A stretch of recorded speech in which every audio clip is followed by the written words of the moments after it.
और जैसा मैंने पहले कहा था, इनके आने से हम खुशनसीब महसूस कर रहे हैं।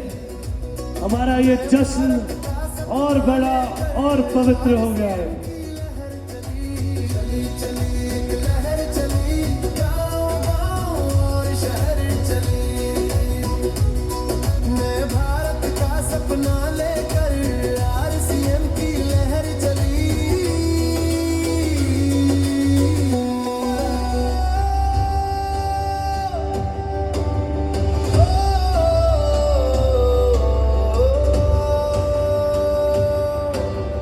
जिद हमें अब करनी है, हमें अब करनी है, उस शिखर पर चढ़ना है। माता की आज इस आरसीएम के 25 वर्ष पूरे होने में हो रहे इस आयोजन में मुख्य अतिथि के रूप में उपस्थित आदरणीय अनुपम खेर जी, श्री त्रिलोक चंद छाबड़ा जी, जिन्होंने अपना अब तक का सारा जीवन देश के निर्माण में, बच्चों के भविष्य में सही मायने में देखा जाए, मैं यहाँ का जो रूप देख रहा था, जो छत्र छाया अभी देखी मैंने, ये आप आज 25वां वर्ष मना रहे हैं, क्योंकि आज के कार्यक्रम में भारत माता का विकास दिखता है।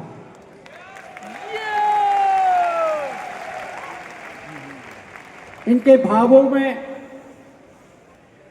देश हमें देता है सब कुछ, हम भी कुछ देना सीखें। इस भाव से जिस प्रकार से मोदी जी के विकसित भारत 2047 जो कि देश को विकास की सर्वस्पर्शी सबग्राही किसानों के कार्यक्रम हो, युवाओं के कार्यक्रम हो, महिलाओं के उन्नति की बात हो, सभी कार्यक्रमों को जिस प्रकार से आप लेकर चल रहे हैं, मुझे लगता है कि आपका भारत माता के प्रति प्रेम अपने कर्मों के द्वारा उजागर होता।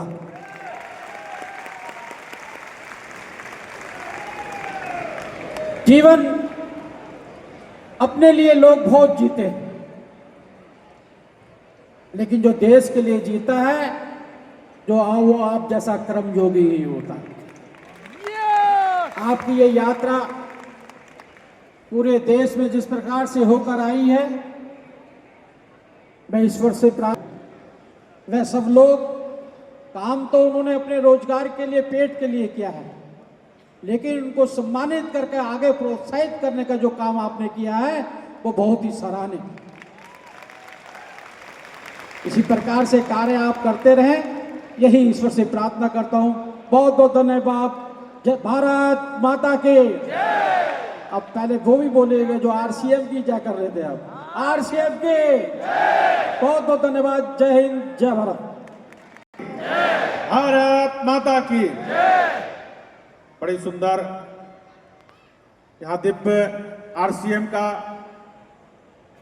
25वां वर्ष पूर्ण कर रहे हैं, और उसमें आप सभी आरसीएम के सम्मानित साथी, हमारे छाबड़ा साहब, उनके पूरी परिवार, भारतीय जनता पार्टी के प्रखर वक्ता, हमारे राष्ट्रीय महामंत्री जी माननीय दुष्यंत गौतम जी, हमारे सभी भारतवासी के चहेता अभिनेता अनुपम खेर जी, और आप सभी भाई बहन, हमारे माता पिता तुल बुजुर्ग, बहुत सुंदर कार्य आरसीएम कर रही है, जो आज 25वां वर्ष पूर्ण कर रही है। रोजगार देना भी धर्म का ही काम है। यहाँ इनकी बड़ी अच्छी लगी मुझे सेवा, स्वास्थ्य और संस्कार, तीनों चीज आपके जीवन में बहुत जरूरी है। अगर स्वास्थ्य ठीक नहीं होगा तो कुछ कर नहीं पाएंगे, सेवा कैसे करेंगे, और संस्कार भी युक्त होना चाहिए। छाबड़ा साहब से बात हो रही थी कि जिस प्रोडक्ट में कोई भी दिक्कत बुझाई, कोई परेशानी बुझाई, पहले मैं यूज किया, फिर लोगों को दिया। समय मुझे लाने में लगे, लेकिन मैंने जल्दीबाजी नहीं की, क्योंकि स्वास्थ्य सबका अच्छा रहे तभी हम आगे बढ़ पाएंगे। आज इतनी बड़ी परिवार तभी जुड़ा जब उन्होंने सेवा के प्रति, स्वास्थ्य के प्रति, भारत के प्रति, राष्ट्र के प्रति, समाज के प्रति अपने दायित्व को पूरा किया। और हमको भी, आपको भी चाहिए कि समाज ने, राष्ट्र ने, राज्य ने, परिवार ने हमको कुछ दिया है, परमात्मा ने दिया है, तो हमको भी उसको रिटर्न जरूर करना चाहिए। जैसे छाबड़ा साहब के पूरे परिवार मिलकर के, आप सभी आरसीएफ के परिवार मिलकर के कर रहे हैं, तो वैसे आप सबों का भी दायित्व है कि आप सभी को रोजगार देने का सोचें, सेवा कैसे कर सकें, स्वास्थ्य कैसे सबका अच्छा रहे, संस्कार युक्त कैसे मेरा जीवन हो। इसी प्रकार से हम एक दूसरे को जोड़ेंगे तो पूरा भारत एक सूत्र में बांध जाए। जैसे आरसीएम बांध रही है, वैसे हमारे और आपका भी दायित्व है। सभी को धन्यवाद। जय सिया राम। बहुत बहुत धन्यवाद। और जैसा मैंने कहा था कि इनके आने से, इनके कदमों से हमारी स्टेज, हमारा मंच पवित्र हो गया है, क्योंकि हमारे लड्डू गोपाल